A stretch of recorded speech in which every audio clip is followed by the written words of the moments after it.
আজকে এই সংসদে আমরা অনেক ত্যাগ, তিতিক্ষা, আমরা সবার কাছে অনেকের সংগ্রামের কথা শুনি। তারা অনেক লড়াইয়ের মধ্য দিয়ে আজকে এই সংসদটি আমাদের প্রজন্মের জন্য, আসলে আমরা আজকে যা কাজ করছি না কেন সেগুলো হচ্ছে আমাদের প্রজন্মের জন্য। আপনারা যে কাজগুলো করছেন, যে দায়িত্বটা নিয়েছেন, এই দায়িত্বের ফলভোগী বা সুবিধাভোগী কিন্তু আমাদের এই প্রজন্ম। মাননীয় স্পিকার, আমরা খুব আশাহত হই যখন এই সংসদ এত রক্ত, এত লড়াই, এত ত্যাগের পরে আজকে যখন এই সংসদটি গঠিত হয়েছে, কিন্তু এই সংসদ আবার আগের যেই ভিশিয়াস সাইকেল, দোষারোপের যেই সাইকেল, একজনকে বিভিন্ন ট্যাগিংয়ের যেই সাইকেল, মত দমনের নামে, বিরোধী মত দমনের নামে মামলার যেই সাইকেল, আমরা সেইখানে আবার চলে গিয়েছি। ক্যাম্পাসগুলো আবার আনরেস্টের দিকে যাচ্ছে, অস্থিতিশীল পরিবেশ সৃষ্টি হচ্ছে, বিরোধী দল মত দমনের জন্য মামলা করা হচ্ছে, প্রতিমন্ত্রীকে ফেসবুকে লেখার কারণে বাসা থেকে তুলে নিয়ে আসা হচ্ছে, হুইপকে সমালোচনা করলে বাসা থেকে তুলে নিয়ে আসা হচ্ছে।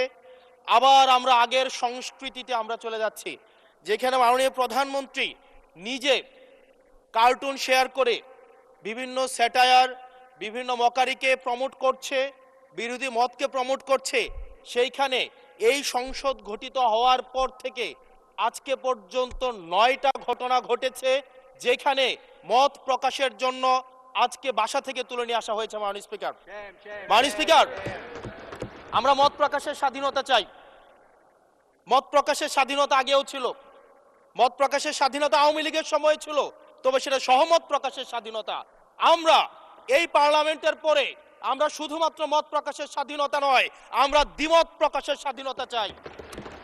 আমরা এখানে দাঁড়িয়ে মাননীয় প্রধানমন্ত্রীর সমালোচনা করতে চাই। আমরা নির্ভয়ে ফেসবুকে আমরা ব্যাকস্পেস ব্যবহার করতে চাই না। কিন্তু আবার একটা ভয়ের পরিবেশ সৃষ্টি করা হচ্ছে, আবার একটা আতঙ্কের পরিবেশ সৃষ্টি করা হচ্ছে। আমরা দেখলাম সিলেক্টিভ এক ধরনের বিরোধিতার পরিবেশ তৈরি করা হচ্ছে। আমাদের সমাজের যারা গ্রহণযোগ্য এক ধরনের পলিটিক্যালি এলিট শ্রেণীর নারীদেরকে নিয়ে যখন সমালোচনা করা হয়, তখন সেটাকে নারীদের বিরুদ্ধে এটাকে বিবেচনা করা হয়। কিন্তু যারা পলিটিক্যালি পিছিয়ে পড়া জনগোষ্ঠী রয়েছে, গার্মেন্টস কর্মী রয়েছে, যারা হচ্ছে এই দেশের অর্থনীতির চাকাকে সচল করার জন্য রাত দিন পরিশ্রম করে যাচ্ছে, গ্রামগঞ্জের নারীরা, মায়েরা যারা রাত দিন পরিশ্রম করে যাচ্ছে, তাদেরকে যখন স্লাট শেম করা হয়, গালি দেওয়া হয়, সেটাকে আমরা নারী বিরোধিতা হিসাবে আমরা সেটাকে আমলে নেই না। এই ধরনের সিলেক্টিভ নারী বিরোধিতা করা, এই ধরনের সিলেক্টিভ নারী সমালোচনা করার যেই ধরনের প্রবণতা রয়েছে, সেই জায়গাগুলো থেকে মাননীয় স্পিকার আমাদেরকে বেরিয়ে আসতে হবে। মাননীয় স্পিকার, আজকে ক্যাম্পাসগুলোতে আবার এক ধরনের অস্থিতিশীলতা তৈরি করা হচ্ছে। আমরা যখন, আমি ইউনিভার্সিটি থেকে 2022 সালের অক্টোবরে ইউনিভার্সিটি থেকে এসেছি, আমাদের সময় গ্যাস্ট্রোম গণরুমের কালচার ছিল। আমাদের সময় একটা শিক্ষার্থী অনেক স্বপ্ন নিয়ে বিশ্ববিদ্যালয়গুলোতে যেত। আমরা সেখানে দেখেছি ক্ষমতাসীন দল কিভাবে বিশ্ববিদ্যালয়ের শিক্ষার্থীদের তাদেরকে পুঁজি করে তাদের ক্ষমতা কাঠামোকে দীর্ঘমেয়াদী করার জন্য সেখানে বাধ্যতামূলক সেখানে রাজনীতি করাতো। আজকে সেখানে বিশ্ববিদ্যালয়গুলোতে আবার গ্যাস্ট্রোম গণরুম কালচার চালু করার প্রয়াস শুরু হয়েছে, আবার সেইখানে বাধ্যতামূলক রাজনীতির কালচার শুরু করা হচ্ছে।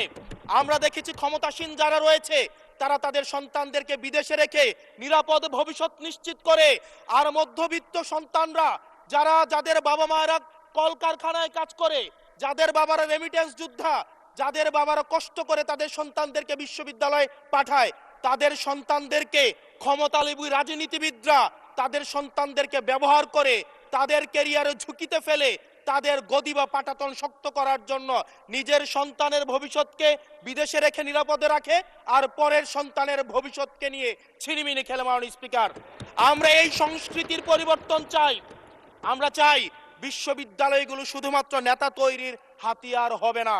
এই বিশ্ববিদ্যালয়গুলো গবেষণা, বিশ্ববিদ্যালয়গুলো পাঠ চর্চা, বিশ্ববিদ্যালয়গুলো সেখানে এক ধরনের মনস্তাত্ত্বিক সমৃদ্ধি, এবং সেখানে হচ্ছে আমরা যেখানে গবেষণা হবে সেখানে আমরা বিশ্ববিদ্যালয়গুলো থেকে বুদ্ধিজীবী গবেষক আমরা হচ্ছে বাংলাদেশকে এবং জাতিকে উপহার দিতে পারবো।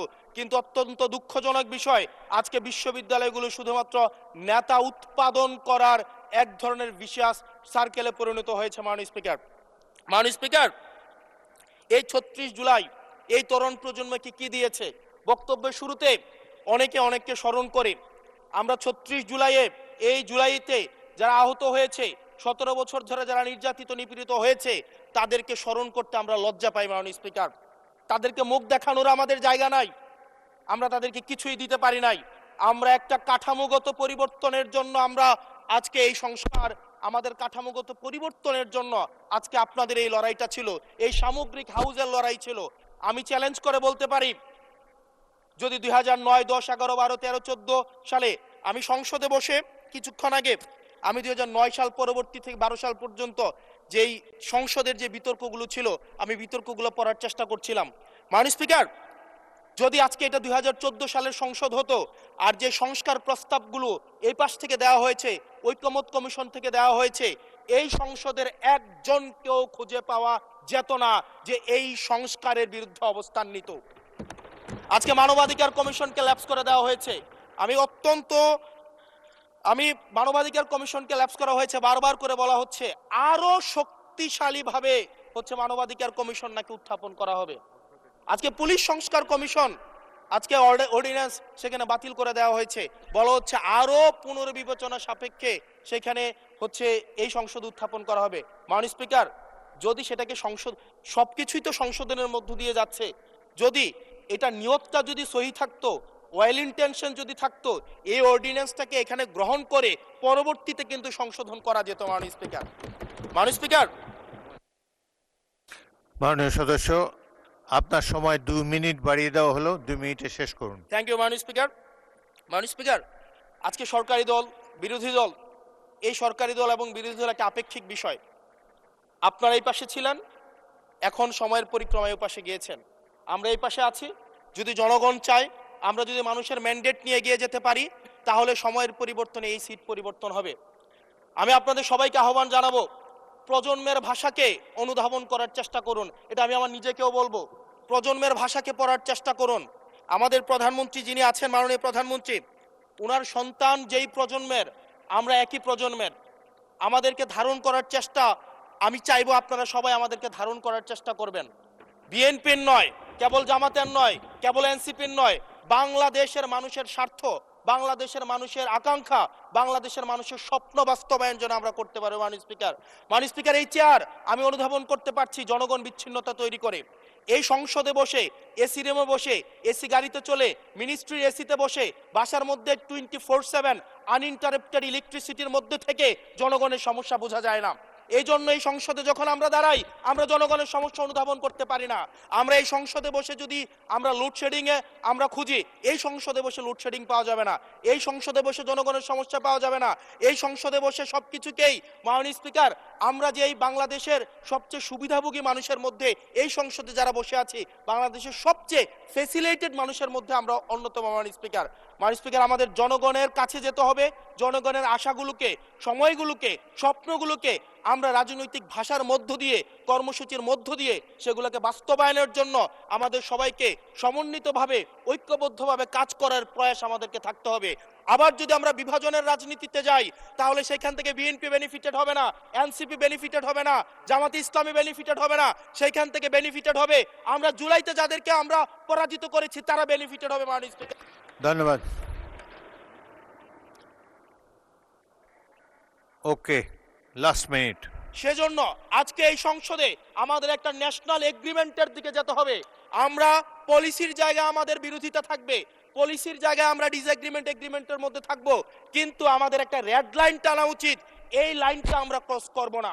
আমরা যখন শুনতে পাই যে একটা রাজনৈতিক দলকে নির্মূল করার আহ্বান একটা সরকার দল থেকে আসে, সেই বাংলাদেশে আমরা মাননীয় স্পিকার ফিরতে চাই না।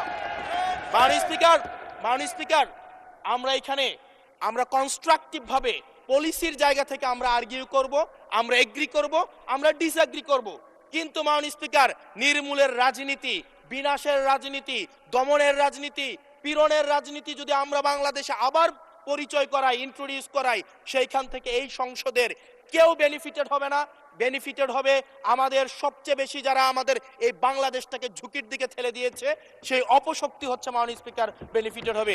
সেজন্য আমরা ঐক্যবদ্ধভাবে ধন্যবাদ। বাংলাদেশটাকে বিনির্মাণ করি। ধন্যবাদ মাননীয় সদস্য।